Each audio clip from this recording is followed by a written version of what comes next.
Hi, everybody. It's Gypsy. Today is April 2nd, 2022. I'm going to start my garden today. It is a little late for some things, the cold crops. I am going to start planting lettuce seeds. Not sure how that's going to work since it is a bit late.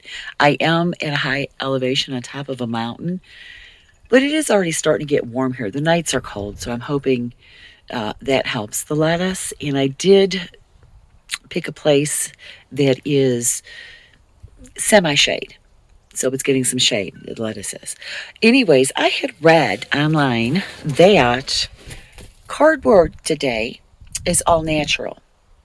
And any ink on it is soy ink. So you can add it to your raised bed soil to, kind of compost and add bulk to it.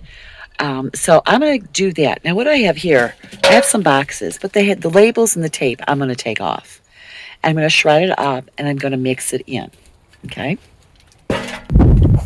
Okay, so I'm going to start my lettuce, and it's called Grandma Hadley's head lettuce that I'm going to be planting.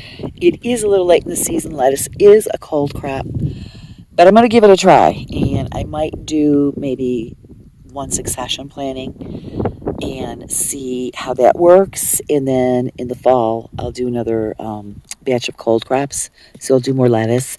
But anyways, like I said, I read that cardboard is good to put in your raised beds. Now, after it starts, when it gets to the point where it's time to thin my lettuce heads, I'm going to transfer them into the large raised bed where the tomatoes and peppers are, so that the tomatoes and peppers can keep the lettuce shaded. So hopefully that'll benefit.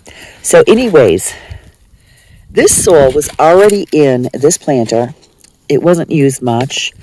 So what I'm going to do is just kind of, I don't know what the hell is in here. This is not, I'm very picky about my soil. This is my friend Juan's soil. So yeah. So what I'm going to do is I'm just going to put some cardboard in every once in a while. Now, when I have my new fresh large beds, if I have any cardboard boxes, I'm just going to lay them down on the bottom before I put my soil, before my soil and compost mixture, excuse me. So anyways, just going to put this in here, cover this up, and I'll show you my next little trick that I learned that we're going to do to add to this soil to make it even better. Okay, so I have the cardboard all underneath there. Now, when I used to have a garden back in Ohio, anytime I baked anything or made eggs, I would save the shells, crush them up, and put them in my soil around my plants. However, in my research on how to garden in raised beds, I found out that if you have eggs that are getting old, you can put those in. So I have these eggs, and the good news is I'm in an area where a lot of people raise chickens and stuff, so I have access to farm fresh eggs. So these grocery store eggs that I currently have are going to be used for the raised beds. So let's see if I could do this one-handed, just like in a bowl. Okay, so I'm going to crush that in there. I'm going to take my little trowel, crush this up, scramble up the eggs. I'm going to mix it in here. And anytime I have eggshells or eggs I think are going bad, I'm going to add this in. Didn't say how much, and I don't think there's any right or wrong way. It's just if you have this extra stuff, well, so my cardboard's coming up. You can add it in. So I'm going to add another one back here. Oops. Oh, darn. I lost that one. Well, the tree's going to get some extra nutrients. It's a little hard to do one-handed. I don't have a tripod for my phone. It'd be nice if I did. So anyways, so you get the picture here. I think I might add one or two more eggs down at the other end. Scramble those up and mix them in, just like if I was baking the cake, making cake batter. And then I'm going to go fetch some water. Yes, fetch, because we don't have water up here. This is totally off-grid. We have to have water delivered. Now, Juan and I were talking today. We came up with a system that we're going to rig up so that I can go around watering the garden. Right now, I have to get my watering can, and I will wet down this soil, let it soak in, and then I'm going to put my lettuce seeds in. Hi everyone, it's Gypsy, and I'd like to introduce to you the rose beaded bandana.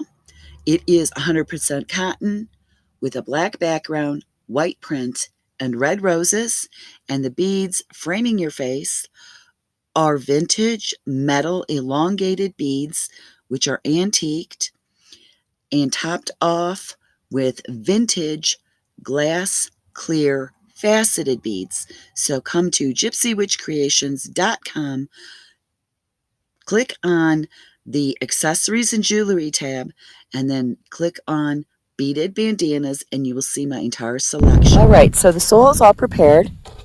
I am going to put some water in it.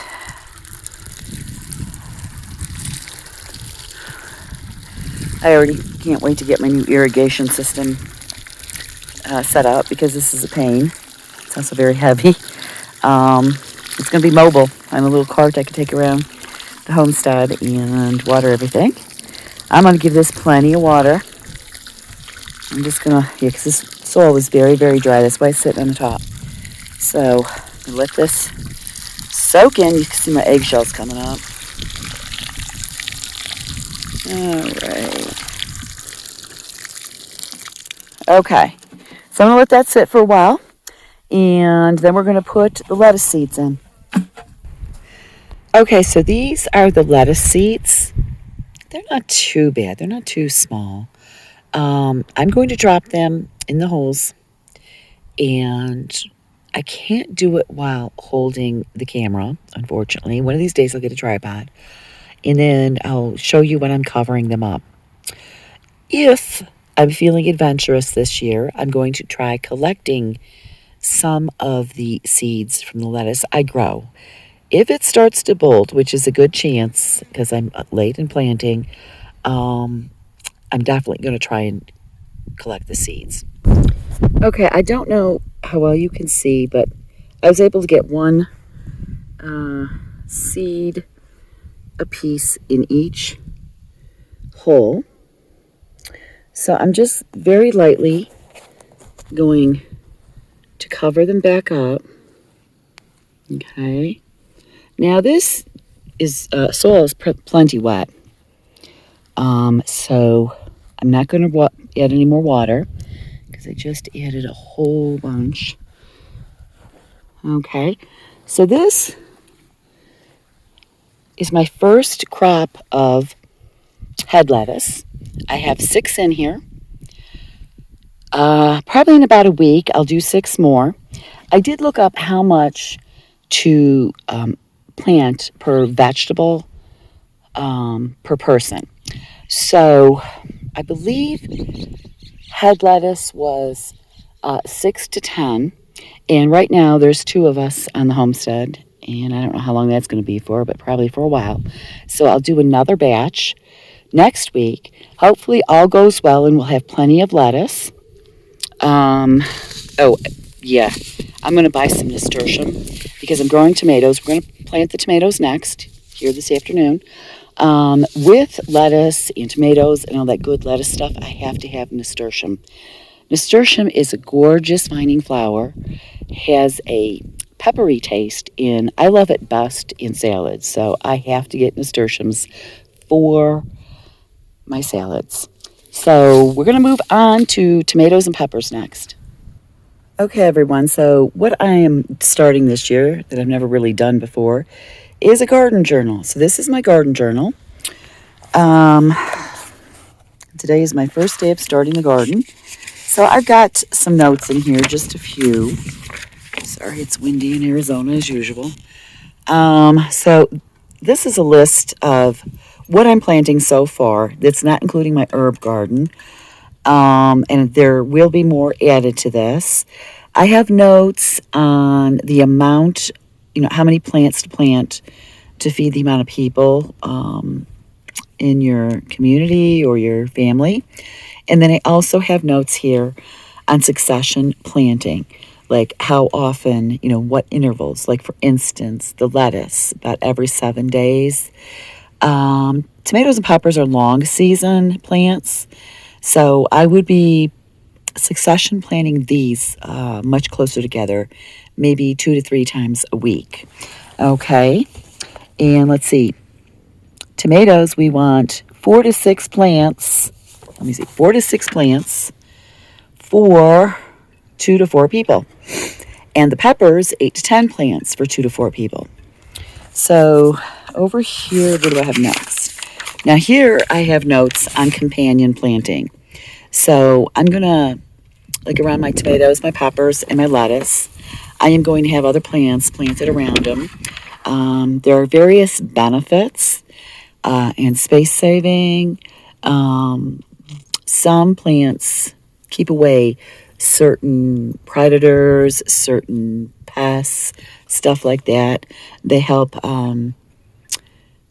they help each other grow better. So that's what I have in these notes, okay? So what I'm doing next is I am going to plant tomatoes.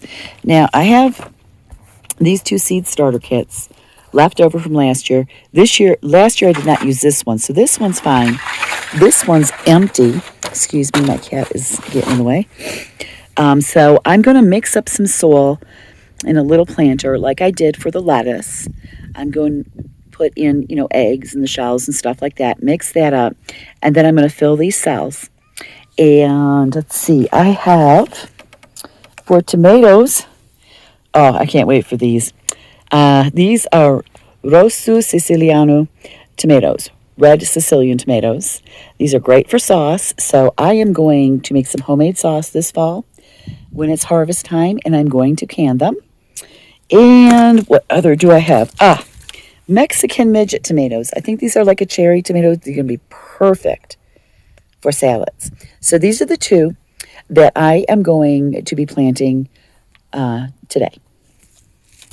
Okay, so for the tomatoes and peppers, I've decided to start out with 1 tray. I'm going to split them up between 2 different peppers, 2 different tomatoes. This side is going to be the peppers. So I'm going to start with, I made these little sticks. You can barely read them, but just very quickly, rough. These are going to be the jalapeno peppers. There'll be 9. These are the Napoleon sweet peppers. Then you turn it around. There is going to be the Siciliano, and this is the Mexico midgets here, so 9 of each. Probably Monday or Wednesday, I'll probably plant more of the peppers and tomatoes because those are long season, so I have to plant them more quickly. So I'm about to poke the holes in. After this soaks in a little more, I wet it down like I did with the lettuce. And then I'm going to put the seeds on. For right now, I'm going to keep them outside during the day, and I'm going to put them in our cargo trailer at night because it's still getting down into the 30s at night. We do have a grow system we are going to try to rig up so we can keep these inside until they are ready to be planted out here. And of course, you do have to acclimate them, so it will be, a process where I'm bringing them in and out longer and longer. But for right now, it's warm here. I'm going to keep them out and bring it out bring them in at night. I think that's all the planting I am doing today. Oh, Juan is making the raised flower beds out of cedar wood. And the first one he's starting with is my herb garden. And of course, yesterday when we were in Kingman, like I said, I got more herbs. I can't help myself. So, yes, my outdoor kitchen again. Spaghetti, squash, and melon are going to be eaten tonight. So, anyways, I wanted to get more lavender. Oops, I'm in the shadows. I wanted to get more lavender. This one is 3 years old. It's either French or English. I think French. I wanted to get a French or English one. They did not have it. However, they had the Spanish. The Spanish is also called top lavender. This is my 3rd try at this one. These are much more sensitive than the English or the French. They die very easily. You have to keep up with watering them. They're not as hardy. So I'm going to try again in my raised herb bed, and hopefully this time it'll work. In fact, it's getting to the point it could use some harvesting. I got some cilantro. Blonde loves cilantro. I got more kitchen sage. I got some peppermint. Hopefully the bugs don't eat it this year. I got a little sweet banana plant. I might get some more of these because I love sweet peppers. Sweet banana peppers, I should say. So, yeah, and then the other ones. So I'm going to have right in this area a raised bed for my herbs. So I'm going to leave you with that. Blessed be. It's a beautiful day. Make it a joyful one.